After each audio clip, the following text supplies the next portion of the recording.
Cumprimento todos com a paz do Senhor Jesus. Mateus capítulo 24, verso 32 diz: Aprendei, pois, esta parábola da figueira. Quando já os seus ramos se tornam tenros e brotam folhas, sabeis que está próximo o verão. Igualmente, quando virdes todas estas coisas, sabei que ele está próximo às portas. Em verdade vos digo que não passará esta geração sem que todas estas coisas aconteçam. Nos últimos tempos, nós temos ouvido muito falar que Jesus Cristo está voltando. E a grande verdade é que muitos não têm se preocupado com isso.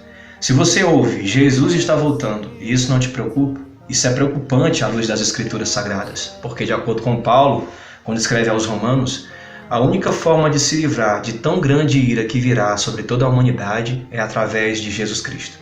Bom, a grande verdade é que se Jesus Cristo se manifestasse agora como o sol na sua força ao meio-dia, a maioria, quando visse, todo o olho visse, acreditaria em tal expressão: Jesus está voltando. Porém, quando acontecer tal palavra pronunciada em Apocalipse, capítulo 1, verso 7, em que ele vem sobre as nuvens, todo o olho o verá, as multidões que o contemplarem não irá se alegrar, mas se lamentará. Se lamentarão porque ouviram tais profecias, mas não acreditaram. Se lamentarão porque de fato estarão diante de um grande cumprimento. Jesus voltou. E o que diferencia os filhos de Deus da grande maioria não é porque Deus faz acepção de pessoa, mas é porque aceitaram Cristo e por aceitarem receberam o poder de serem chamados filhos de Deus. A evangelista João, capítulo 1, verso 12, declara isso: em Cristo nós temos o poder de ser chamados de filhos de Deus. E os filhos de Deus, eles acreditam nas palavras de Deus antes de acontecer. Para que você tenha essa filiação, precisa ter Cristo como seu Salvador e assim se livrar de tão grande ira que virá. Muitos consideram que a expressão que Jesus diz, eis que em breve venho, é contraditório. Em Apocalipse capítulo 22, o verso 7, Jesus vai dizer: eis que em breve venho. E isso torna até motivo de zombaria para muitos, quando dizem: que breve é esse que Jesus disse, sendo que há 2000 anos atrás ele falou e não voltou. Acontece que o erro que cometem aqui é porque entendem essas palavras dentro da perspectiva humana limitada, quando na verdade quem falou aqui não foi aquele Jesus Cristo dos Evangelhos no corpo limitado.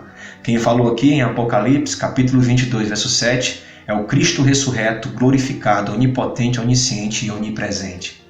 Ele afirma em suas próprias palavras: eis que em breve venho. Quem está falando não é o homem, é Jesus Cristo, Deus, homem. Assim, quando nós entramos na perspectiva da revelação da palavra, passamos a compreender isso. O espírito que questiona sobre a volta de Cristo nos corações dos homens é o mesmo que também conduzia os homens a questionarem Pedro e os apóstolos. Porém, Pedro trouxe uma palavra muito eficiente e sábia para o questionamento dos tais, quando diziam: cadê a promessa de sua vinda? Na sua segunda carta, no capítulo 3, no verso 8, ele vai dizer: não sejais ignorantes, porque 1000 anos para o Senhor é como um dia. Pedro está se firmando em uma revelação nos cânticos dos Salmos, onde o salmista Moisés, no Salmo 90, verso 4, vai afirmar que 1000 anos diante de Deus é como um dia de ontem. O interessante é que nessa palavra Pedro vai explicar que para o Senhor os 2000 anos, 3000 anos, na verdade são dias diante de sua pessoa. E é exatamente isso que nos faz compreender o tamanho da profecia que está diante dos nossos olhos. Acabamos de ler uma passagem em Mateus capítulo 24, do verso 32 ao 34, onde Jesus afirma que a geração que presenciasse a figueira brotar, ela não passaria. Ou seja, o marco do fim de todos os tempos seria uma geração que, especificamente no seu tempo, presenciasse uma figueira brotar. Mas que exatamente figueira é essa? Quando nós lemos a Bíblia no seu todo, descobrimos em Jeremias capítulo 24, verso 7, que figueira é um símbolo de Israel. No capítulo 24, verso 2, o Senhor orienta o profeta a anunciar a separação dos figos bons e dos figos ruins. Os figos bons seriam levados como cativeiros, como cativos no cativeiro da Babilônia. Assim, há uma separação de figos bons e figos ruins. Se os filhos de Israel são figos, então Israel é a figueira. É justamente onde conseguimos compreender o que Jesus quis dizer quando: aprendei, pois, a parábola da figueira. porque exatamente isso ele faz em Mateus capítulo 21, no verso 18 ao 22, quando ele sai do santo templo. E isso remete sua presença se retirando do povo de Israel, porque não o recebera como Salvador. E Jesus havia dito: aquele que não me recebe, não recebe o Pai que me enviou. E se não recebe o Pai que o enviou, não receberia o Espírito Santo que ele enviaria em seu nome. Quando ele sai do templo, ele se encontra com uma figueira. E quando ele olha para a figueira, ele procura figos nela e não encontra.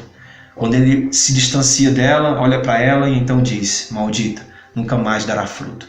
No dia seguinte, essa mesma figueira, ela fica murcha, deserta em si mesma, sem vida. E os discípulos ficam maravilhados. O que Jesus Cristo quis dizer com isso?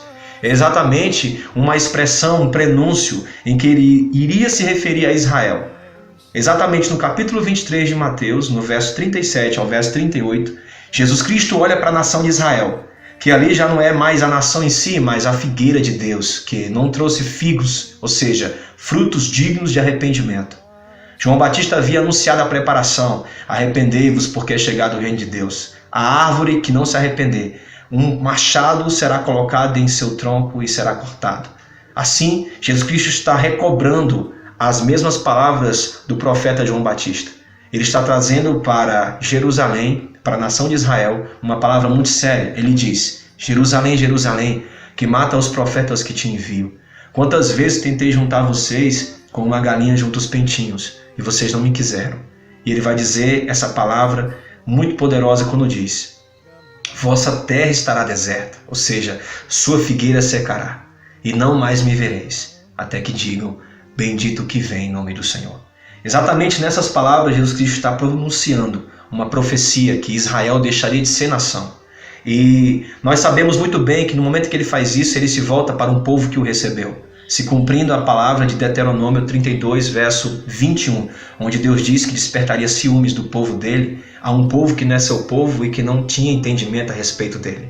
E esse povo é referido aos gentios, como diz Paulo em Romanos capítulo 10, verso 19. É exatamente nessa revelação que percebemos que Jesus está voltando. Por quê? Porque esse acontecimento, quanto à nação de Israel deixar de ser nação, aconteceu no ano 70. Um fato histórico, porém um fato histórico que comprova um fato profético. Jesus profetizou que a terra deixaria de ser uma terra nativa. E então isso aconteceu no ano 70. E em 1948 Israel voltou a ser nação. Então temos o maior prenúncio de todos, porque a geração que presenciou em 1948 Israel voltar a ser nação é justamente a geração contada como a última. A palavra está afirmando: na verdade vos digo que a geração que presenciar todas essas coisas, e todas essas coisas inclui o brotar da figueira, não passaria. É dentro da palavra de Deus que percebemos que o tempo em que estamos vivendo é de fato o tempo do fim. Em Isaías capítulo 46, no verso 10, o Senhor declara uma palavra que me chama a atenção. Ele diz: eu sou Deus desde o princípio, eis que anuncio o fim desde o princípio. Se Deus anuncia o fim desde o princípio, então eu tenho que ir até Gênesis, porque é lá que registra o princípio de todas as coisas. E em Gênesis capítulo 1, Deus cria todas as coisas, e no sexto dia ele faz o homem como a coroa da criação. Porém, o sétimo dia pertence a ele. O interessante é que Deus permite que o primeiro dia seja para a luz, o segundo dia para a separação das águas, o terceiro dia para o surgimento da terra e as árvores nos seus frutos, em cada uma a sua espécie, o quarto dia como a luz do sol e a luz da lua estabelecidos, e no quinto dia a criação dos animais aquáticos e as aves do céu, no sexto dia os animais terrenos e por fim o homem. Porém, o sétimo dia é especificamente o dele. E nesse dia sétimo ele estabelece o descanso. O que isso significa? Significa dizer que Deus tem um tempo para ele, para reinar com as suas criaturas. Assim, me faz entender o que significa quando eu leio Salmos 90, verso 4, onde diz que 1000 anos para Deus é como um dia. Assim, em Gênesis capítulo 1 temos um prenúncio de que Deus está dando tempo para o homem, como se fosse 6.000 anos para o homem, porém o sétimo milênio seria o dele. É onde eu compreendo o que está escrito em Apocalipse capítulo 20, verso 4 ao 6, onde anuncia que reinaremos com Cristo durante 1000 anos, ou seja, é exatamente o sétimo milênio. Por que eu estou dizendo isso? Porque em Mateus capítulo 17, Jesus Cristo toma consigo 3 discípulos judeus, Pedro, João e Tiago, e ele leva-os para um monte. Chegando lá, ele se transfigura. e se apresenta ao lado dele Moisés e Elias. Não é Elias e Moisés, é Moisés e Elias. O que me faz entender as palavras de Paulo quando ele pronuncia em 1 Tessalonicenses, capítulo 4, verso 15 ao 18. Ele diz que não precederemos os que dormem, ou seja, os que estão mortos em Cristo Jesus. Nesse caso, em Mateus 17, representado por Moisés. Mas nós que estamos vivos, ou seja, representado por Elias, pois Elias não morreu, seremos transformados, e juntamente com eles quem? Os que estavam mortos, mas ressuscitaram. Seremos arrebatados com eles para se encontrar com o Senhor nas alturas. Alegrai-vos, consolai-vos uns aos outros com estas palavras.